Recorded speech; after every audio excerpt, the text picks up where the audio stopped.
2026 বিশ্বকাপের গ্রুপ পর্বের লড়াইয়ে ব্রাজিলের মতো পথটা সহজ হচ্ছে না আর্জেন্টিনার। সেলেসাউদের মরক্কো বাধা পাড়ি দিতে পারলে পথটা যেখানে সহজ, সেখানে আলবিসেলেস্তেদের অন্তত দুটি ম্যাচে দিতে হবে কঠিন পরীক্ষা।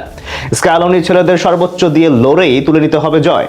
বর্তমান বিশ্ব চ্যাম্পিয়নদের গ্রুপ পর্বের কোন দুটি ম্যাচে কঠিন পরীক্ষার সামনে পড়তে হচ্ছে তার বাকিটা জানবো রিপোর্টে। অনেকে বলছেন আর্জেন্টিনা অনেকটা সহজ গ্রুপ পেয়েছে। গ্রুপ জিতে তাদের প্রতিপক্ষ আলজেরিয়া, অস্ট্রিয়া এবং জর্ডান। এই নামগুলো অনেকেই ভাবছেন বর্তমান চ্যাম্পিয়নদের পথটা সহজ, অনায়াসে পাড়ি দিবে গ্রুপ স্টেজ। ব্যাপারটা কিন্তু তা নয়। হ্যাঁ, হয়তো দলগুলো নামের ভারে অনেক বড় নয়, কিন্তু তাদের সাম্প্রতিককালের পারফরমেন্স বেশ ভাবিয়ে তুলবে আর্জেন্টিনা ভক্তদের। অন্তত গ্রুপ পর্বের দুটি ম্যাচে আকাশী নীল জার্সিধারীদের পড়তে হবে কঠিন পরীক্ষাতে। লিওনেল স্ক্যালোনির দল বিশ্বকাপে তাদের প্রথম ম্যাচটা খেলবে আলজেরিয়ার বিপক্ষে।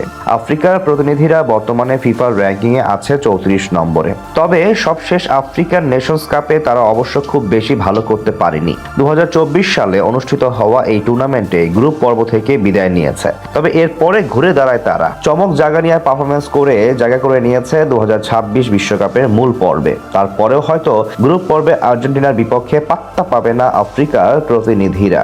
অন্তত দুই দলের শক্তিমত্তার দিকে তাকালে তাই বলে। কিন্তু আলজেরিয়ার বিপক্ষে ম্যাচের পরেই কঠিন পরীক্ষার সম্মুখীন হতে হবে স্ক্যালোনির দলের। কেননা এরপরে স্ক্যালোনির ছেলেদের খেলতে হবে ইউরোপের দল অস্ট্রিয়া এবং এশিয়ার মধ্যপ্রাচ্যের দল জর্ডানের সঙ্গে, যাদের সাম্প্রতিক পারফরমেন্স বলছে নিজেদের দিনে যে কোনো দলকে হারিয়ে দেবার সক্ষমতা রাখে। বিশেষ করে অস্ট্রিয়া সবশেষ 2024 ইউরোতে দেখিয়েছিল চমক। গ্রুপ ডিতে তারা মোকাবেলা করেছে নেদারল্যান্ডস, ফ্রান্স এবং পোল্যান্ডকে।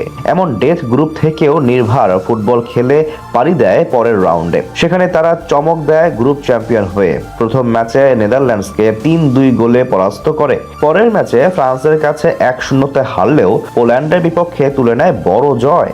গ্রুপ চ্যাম্পিয়ন হিসেবে কোয়ালিফাই করে পরের রাউন্ডে। অর্থাৎ অস্ট্রিয়া কতটা শক্তিশালী দল নিশ্চয়ই নতুন করে আর বলতে হচ্ছে না। তারা যে কোনো সময় আর্জেন্টিনার গ্রুপ চ্যাম্পিয়ন হবার স্বপ্নকে ভেস্তে দিতে পারে। তাই সাবধান থাকতে হবে স্ক্যালোনির দলের। এরপরের এই গ্রুপের আরো একটা ম্যাচে আর্জেন্টিনা খেলতে নামবে মধ্যপ্রাচ্যের দল জর্ডানের বিপক্ষে, যারা ফিফা র্যাঙ্কিং এ অবস্থান করছে 64তম স্থানে। তবে র্যাঙ্কিং এর হিসেব ছাপিয়ে তাদের এক ঝাঁক তরুণদের নিয়ে গড়া দলের সাম্প্রতিক পারফরমেন্স আশার সঞ্চার করছে দেশটির সমর্থকদের। সবশেষ আরব কাপে জর্ডানের ছেলেরা দেখিয়েছে দাপট। গ্রুপ স্টেজ থেকে সেমিফাইনাল পর্যন্ত দুর্দান্ত ফুটবল খেলে এসেছে টুর্নামেন্টের ফাইনালে। যদিও সেখানে মরক্কোকে হারিয়ে লেখা হয়নি রূপকথা, তবে পুরো টুর্নামেন্টে ঝলক দেখিয়ে বুঝিয়ে দিয়েছে নিজেদের শক্তিমত্তা। তাই বিশ্বকাপে আর্জেন্টিনার বড় পরীক্ষা নিবে দলটি।